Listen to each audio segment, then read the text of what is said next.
nouveau. Comment s'éveiller spirituellement? Combien d'entre vous souhaitez vivre le spirituel? Vous souhaitez être pranique pour être spirituel, pour être dans l'unité. Et je dirais tout simplement pour être heureux.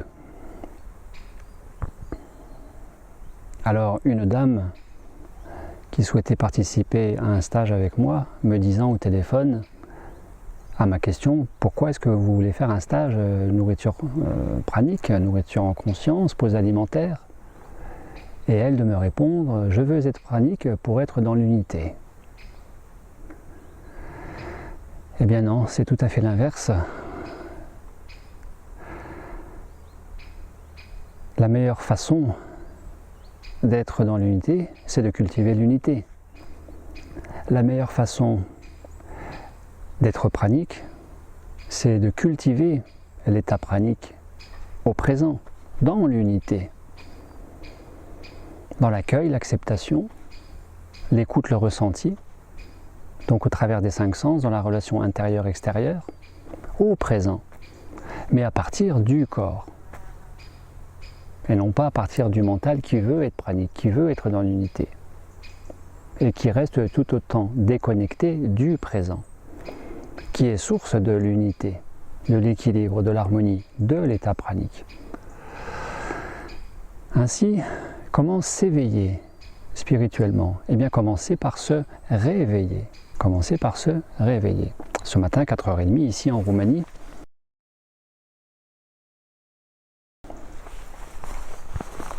une stagiaire, au bilan de séance de 4h30, bilan réalisé à 8h, prochaine séance, à la question posée, comment ça a été pour vous ce matin, 4h30, cette stagiaire, Camille, qui dit, j'ai eu beaucoup de mal, parce que j'avais beaucoup de pensées, beaucoup de mental, et puis j'arrêtais pas de bâiller, d'avoir envie de dormir, j'étais pas réveillé. Donc j'étais pas réveillé, j'avais beaucoup de mental. Donc c'est sûr que c'est un petit peu compliqué. Et elle me dit, il me faudrait quelque chose qui m'ancre davantage, qui m'ancre au présent, qui m'ancre à ce ressenti au travers du corps au présent. Ainsi, la première des choses, avant de s'éveiller par la méditation ou par toute autre pratique, disposition, posture, source d'éveil, commencer par se réveiller. Et donc j'ai suggéré à Camille pour demain matin, 4h30, de se passer le visage à l'eau froide, non pas à l'eau chaude, mais à l'eau froide, en particulier sur les yeux, sur le visage, de se rincer la bouche, parce que la bouche est un peu pâteuse en fin de nuit. Et donc d'amener cette sensation de fraîcheur qui permet aussi à une salivation d'être plus présente, qui est un des critères de l'état pranique, mais qui permet vraiment d'être là, présent, connecté à cette présence, au chant quantique, et d'être nourri par ce chant quantique, d'où cette salivation, au regard des 6 paramètres relatifs à l'état pranique.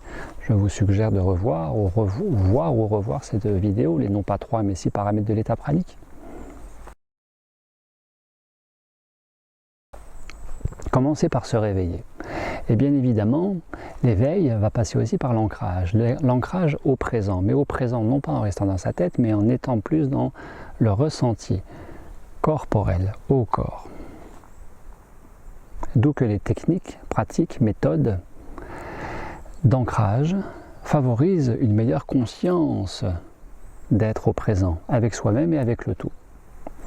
Je vous invite à voir ou revoir ces vidéos autour de l'ancrage.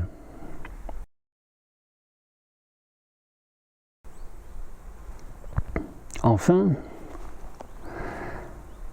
comment ne pas être que dans le mental ou que dans le corps, perdu dans le corps, en étant déconnecté de la conscience au corps, du corps, ici et maintenant?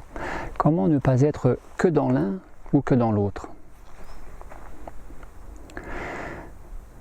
mais être dans les deux en même temps, conscient de cette tête qui pense, de ses pensées, de ces nuages dans le ciel, conscient de ce qui se vit dans le corps, eh bien vous avez ce lien, cette passerelle, ce pont, qui nous relie complètement à ces deux sphères, pensantes, ressentantes. La respiration. Voilà une pratique très puissante d'éveil à une conscience la plus entière, la plus présente, la plus déployante au présent. Simplement écouter, ressentir sa respiration. Alors c'est très facile et pourtant je vous mets au défi, chronomètre à l'appui, d'être simplement à l'écoute et dans le ressenti de cette respiration qui se fait d'elle-même, que ce soit par le nez, par la bouche. Ne compliquez pas les choses, selon que vous avez fait du yoga, de la méditation, vous avez fait telle et telle, vous êtes adonné à telle et telle discipline, orientale, occidentale, africaine ou amérindienne, peu importe, mais que vous soyez simplement dans le fait d'écouter, ressentir la respiration se faire. Et là, il y a des pièges. Parce que écouter, ressentir est traduit par le mental comme entendre, écouter, entendre. Et donc penser. Je pense que j'imagine que je respire et je ne respire pas puisque je suis dans ma tête et j'imagine. Mais ici c'est fermé, ça ne respire pas. Puisque je suis là. Non, je me laisse inspirer, je me laisse expirer. Que ce soit par le nez, par la bouche, le visage étant détendu, les mâchoires relâchées, la bouche entrouverte. Position confortable, que vous soyez allongé, assis, debout, à marcher, ou à être dans votre fauteuil devant la télé, ou en train de manger, ou en train de conduire, simplement d'être présent à sa respiration. Écouter, ressentir. C'est ultra facile. Et pourtant, c'est devenu très compliqué dans nos sociétés occidentales, cartésiennes, analytiques, jusqu'au point de demander en conférence, il y a 2 ou 3 ans, en Alsace, près de Colmar, dans une conférence nourriture pranique, un couple dont le monsieur me demande « Mais ça veut dire quoi ressentir? Comment on fait pour ressentir ?» Donc j'ai demandé à sa femme à côté de caresser le bras de monsieur. Et monsieur de fermer les yeux en écoutant ce qui pouvait se passer et de ressentir ça. Après quoi d'ouvrir les yeux et de lui demander « Monsieur, vous avez ressenti quelque chose ?»« Oui, j'ai ressenti la main de ma femme sur mon bras. » Bon, bah c'est ça, ressentir. J'ai pas plus expliqué. Ressentir. Le mental complique toujours tout. Or, c'est très simple. Vous voyez, le mental nous amène à une fermeture. Or, si j'ouvre les jambes, si j'ouvre les bras, si je repose, si je détends les épaules, et que je place ma conscience symboliquement au niveau du ventre, à l'africaine, conscience terre à l'africaine, et que je respire du ventre, que je respire au niveau thoracique, que je respire au niveau du moi-peau, le moi-peau qui est l'enveloppe, tout le corps, puisque la peau est un poumon. Nous le savons au niveau des grands brûlés, les grands brûlés qui, au-delà d'un certain pourcentage de surface de corps brûlé, et donc qui ne peut plus respirer par la peau, s'asphyxie et meurt, parce que l'être humain ne peut pas simplement respirer uniquement par les 2 narines ou la bouche. Nous respirons et nous ne le savons pas, nous en sommes déconnectés, nous sommes inconscients de ça. Nous respirons bien plus par la peau du corps tout entier que par les poumons en tant que tels. Je vous mets au défi, je vous propose ce petit défi, le plus souvent possible, de mettre le chronomètre et de respirer en conscience, de vous laisser respirer en conscience 1 minute, chrono, et d'observer l'impact, le poids des pensées, l'affluence des pensées qui vont se précipiter par le biais du mental égotique qui ne veut pas que vous soyez dans cette liberté de conscience d'être, parce que lui, il sait qu'il va perdre sa place de numéro 1. Et c'est dans ce sens-là où il ne faut pas s'opposer au mental égotique et surtout pas chercher à ne plus penser. Et donc, éviter tout combat, toute lutte, toute opposition avec le mental, avec les pensées. Plus j'oriente mon attention au niveau du corporel, plus le mental qui veut me maintenir au niveau du mental va lâcher et baisser les bras, puisque nous sommes dans ce maintien de posture à écouter le corps respirer. Et qui va amener quoi? Davantage de présence à soi au niveau du corporel. L'éveil, jamais personne ne s'éveille avec le mental. Puisque le mental est déconnectant, il est inconscientisant. Puisqu'il amène cette répétition, cet automatisme, cet endormissement de la conscience. Et par définition, jamais personne ne pourra s'éveiller avec le mental. Le mental ne peut que nous permettre de réfléchir. Et si nous réfléchissons, de ruminer. Je regarde le joli écureuil qui est derrière moi. Et plus nous ruminons, plus nous sommes enfermés dans cette boîte et nous sommes déconnectés du corps, mais déconnectés du champ quantique, de l'univers, de l'environnement. Moins nous voyons les choses. Moins nous nous voyons parce que moins nous nous percevons. Donc, l'éveil commence par la reconnexion à soi au niveau de la conscience du corps. Se laisser respirer en conscience génère automatiquement le centrage, la centration, conscience, cœur. Parce que c'est dans la région du cœur qu'il y a les poumons et que nous respirons ou que nous sommes respirés avec les poumons. Car en réalité, ce n'est pas nous qui respirons. Nous sommes respirés par les poumons. Nous sommes respirés. Nous ne respirons pas, ce n'est pas un acte volontaire.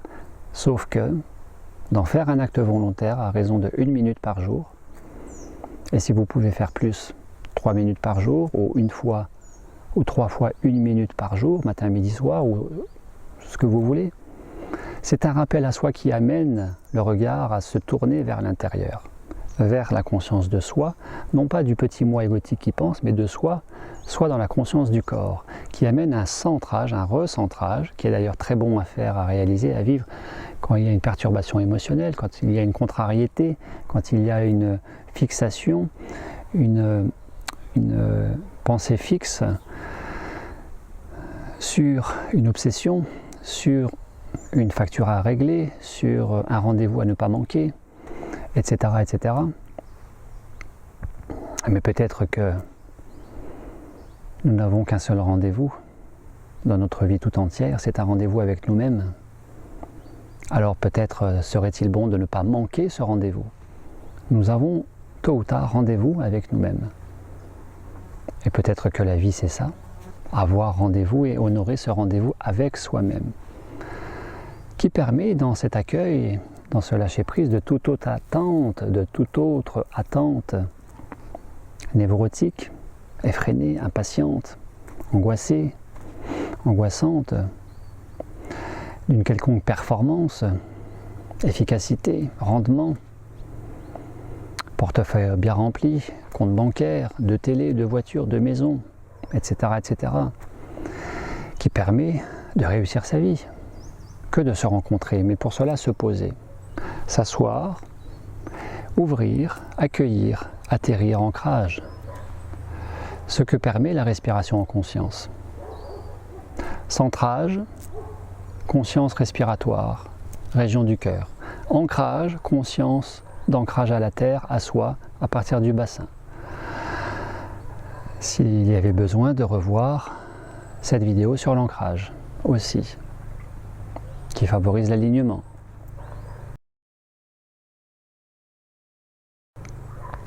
Et plus je cultive cette présence au présent, d'abord avec moi-même, par le biais de cette respiration, sans s'opposer au mental, sans fuir le corps, qui peut être aussi vecteur de maladies que je peux vivre, avec des symptômes, avec de la douleur, de la raideur, de la contracture, avec des désagréments relatifs à tel symptôme, telle maladie.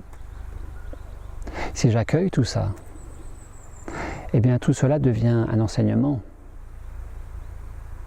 d'une part, mais aussi l'apprentissage d'une meilleure connaissance et conscience de soi-même, lesquelles vont devenir source d'éveil.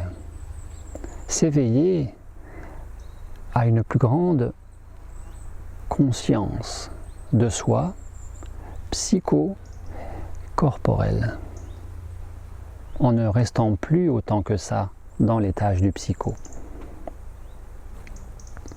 Voilà une pratique fantastique, ô combien exigeante, de s'éveiller ici et maintenant. Et pas simplement d'être réveillé les yeux ouverts, et qui nous a largement montré depuis très longtemps, nous le savons, que les yeux ouverts, nous dormons profondément. Il suffit de voir tous ces gens qui ont des accidents de voiture alors qu'ils conduisent les yeux ouverts, ou qui tombent dans les escaliers alors qu'ils ont les yeux ouverts, ou qu'ils se cognent et que nous cognons les gens dans les rues, sur les trottoirs quand nous croisons, quand il y a du monde, etc., etc., etc. Comment s'éveiller spirituellement? Avant de s'éveiller spirituellement, avant de matérialiser le spirituel, spiritualiser la matière. Et la matière, c'est notre véhicule, c'est le corps. Spiritualiser, devenir conscient de ce corps. Conscient, présent, écouter, ressentir.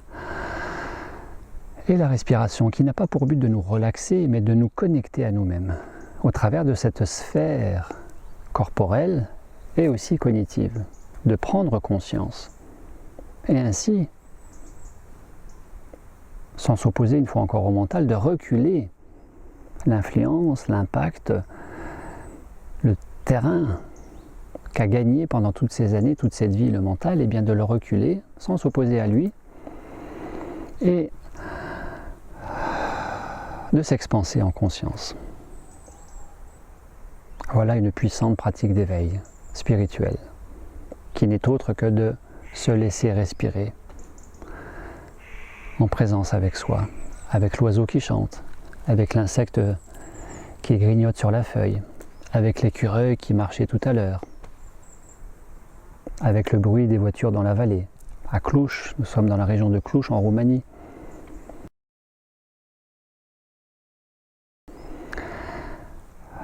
Pour cette session de fin août, session pause alimentaire 7 jours. Belle méditation. Souvenez-vous que méditer, c'est ressentir, écouter, ressentir. Et écouter sa respiration, ce n'est autre que méditer. Et comme le dit Aruna Lipchitz, il n'y a d'autre spiritualité que de respirer en conscience.